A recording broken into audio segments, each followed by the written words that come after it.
एक नौजवान शादी करके आया, 3 महीने हुए, उसकी बीवी ने फरमाइश की कि अब हम आपके घर में नहीं रह सकते, ये बूढ़ा बाप आपका आपकी खिदमत नहीं कर सकते, अगर आपको मेरे साथ रहना है तो चलो मैके चलो, मैं मैके जाऊंगी, वहीं रहूंगी, मैं आपके घर में नहीं रह सकता। ये लड़का बीवी का आशिक था, दीवाना था, बीवी की बातों पे आ गया, अपने बूढ़े माँ बाप को छोड़कर बीवी के साथ ससुराल चला गया, फिर वहीं से दिल्ली निकल गया। और बताया गया अल्लाह अकबर, कभी दिल्ली में रहा और वो कांटेक्ट में रहा सऊदी अरब का, वीजा मिल गया, सऊदी अरब चला गया, सऊदी अरब से पैसा भेजते जाता अपनी बीवी के पास, माँ बाप की फिक्र नहीं। 14 साल गुजर गए।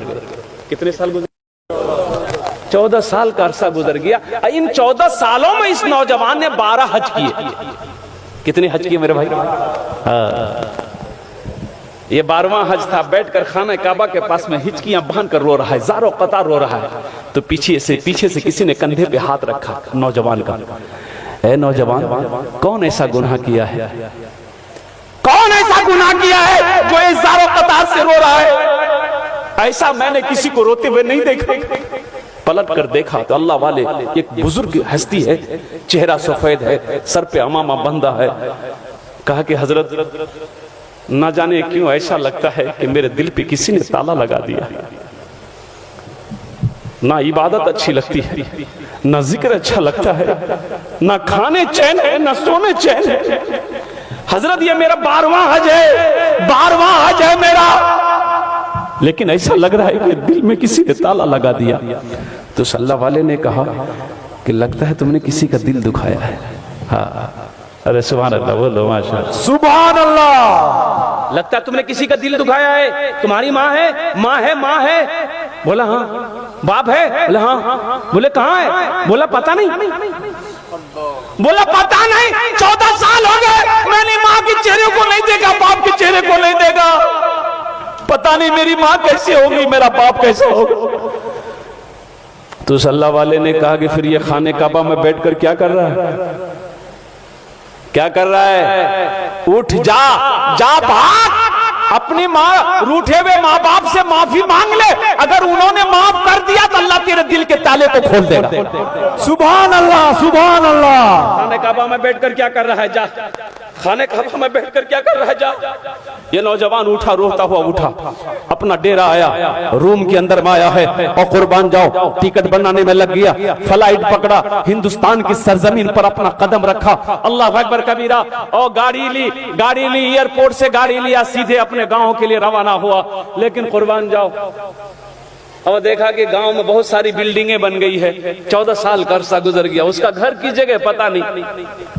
एक बूढ़े मियाँ घास काट रहे थे बेटे। इस नौजवान ने कहा कि थोड़ा पूछ लूं अब्बा के बारे में, मम्मी के बारे में।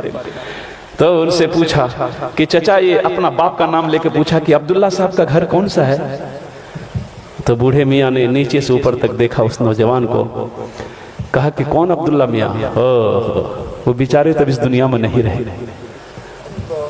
उसका एक नालायक बेटा था, अपने माँ बाप को छोड़कर चला गया। बेटा का गम बर्दाश्त ना कर सका, बेचारा इस दुनिया से रुखसत।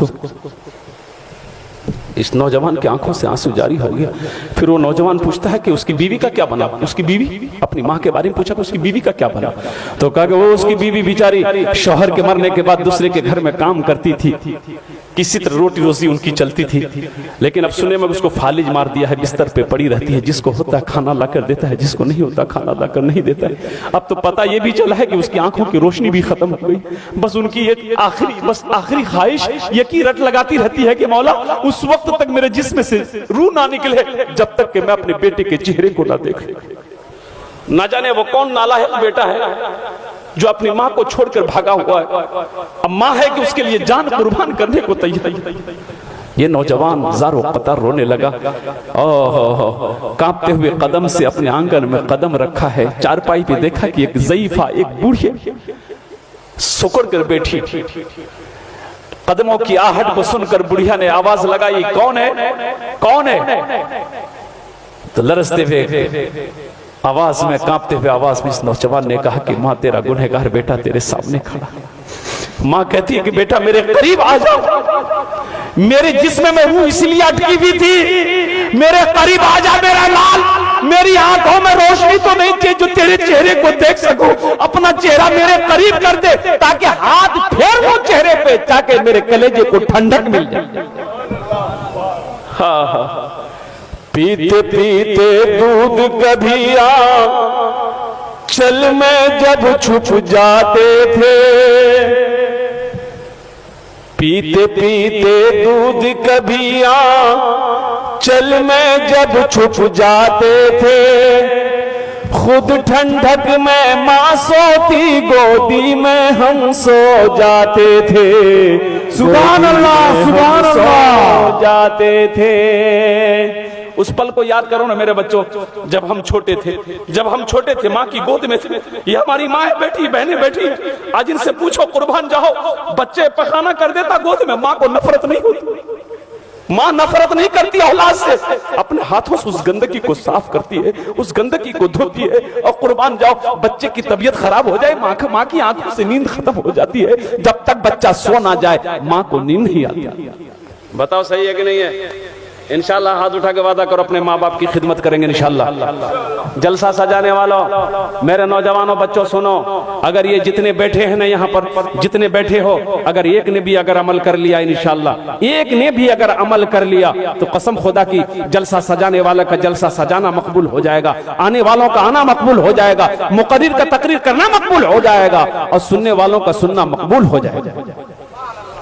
एक ने भी अगर अमल कर लिया, एक ने भी अगर अमल कर लिया, माँ बाप राजी, अल्लाह राजी, माँ बाप नाराज, अल्लाह नाराज। माँ बाप अल्लाह को राजी करना चाहते हो, माँ बाप को राजी कर लो, कसम खुदा की मेरा अल्लाह तुमसे राजी हो जाएगा, मेरा अल्लाह राजी हो जाएगा। कुरान में एक जगह नहीं, कई जगहों पर अल्लाह ने अपने साथ, अपनी इबादत के साथ साथ दूसरा जो हुक्म दिया वो ये हुक्म दिया कि अपने माँ बाप के साथ अच्छा सलूक करो, अपने माँ बाप के साथ अच्छा सलूक करो। रोजे का हुक्म नहीं दिया तुरंत अपनी इबादत के बाद कि मेरी इबादत कर चुका जाओ रोजा रखो, नहीं, अपनी इबादत के साथ अल्लाह ने कहा कि मेरे साथ किसी को शरीक ना बनाना, अपने माँ बाप के साथ अच्छा सलूक करना। अल्लाह अकबर कबीरा, कुर्बान जाओ।